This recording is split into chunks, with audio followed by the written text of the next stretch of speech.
Man šodien ir atnākusi paciņa no Gabi veikala.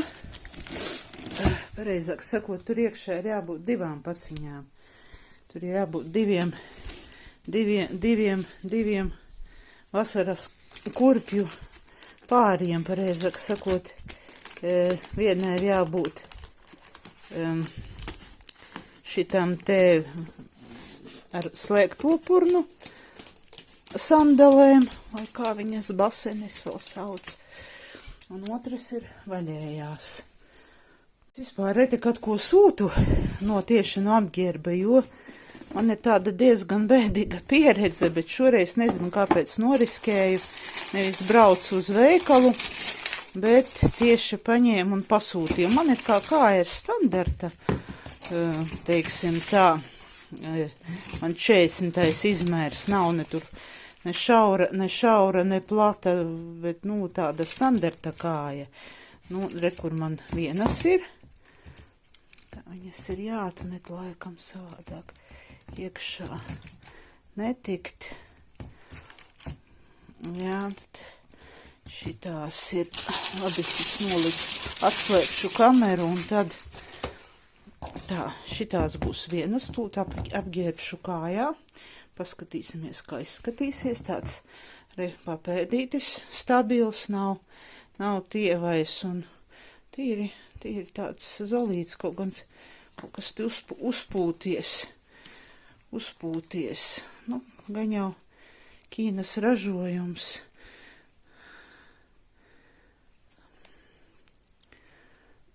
Jāpaskatās, kā viņš pār ražojums. Notācijā gan te ir teikts, ka augšpusē ir āda iekšīt kā kombinētais materiāls un ar tekstilu, un apakš ir citi sintētiskie materiāli. Re, kur viens ziņkārīgais ir atnācis pārbaudīt kastes, un kaste vispārīgi čauksti. Bez asistenta nekādīgi. Jā, apskatījās, var iet projām. Re, kā izskatās man uz kājas. Papēdītis nav pārāk augsts, nav pārāk zems. Ar melnām ziķubiksēm es viņas, protams, neģērbšu.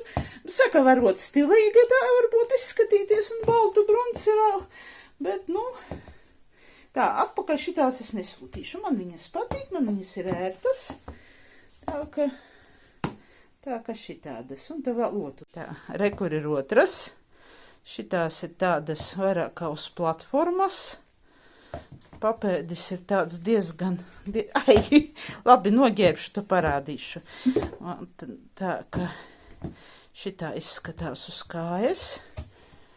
Tīri arī simpātiskas. Man vismaz patīk. Re, kā viņas bez kājas izskatās.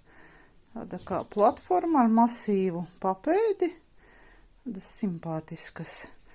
Tā, arī ir rakstīts, ka augšā ir āda, iekšpusē arī āda un apakšā ir citi materiāli. Tā, ka būšu vasarai nodrošināta.